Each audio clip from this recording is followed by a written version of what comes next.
There are 4 skills that determine whether you become a forgotten creator or a powerful creator, and most people only master 1. Here's the system nobody teaches you. Pillar 1, content creation, which is your ideas. If your ideas are weak, everything is weak.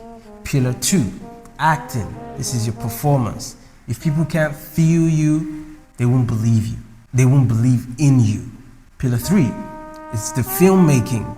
That is your production. Okay, relax. It doesn't have to be a big deal every time, but it's just about how your ideas become a reality that people can actually see.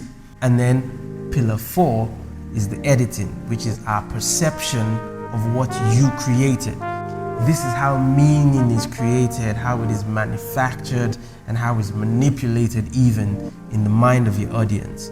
Okay, so most creators think that content is just about posting. That's just one thing. It's actually a full system of thinking, of performing, of producing, and of editing, which is shaping perception.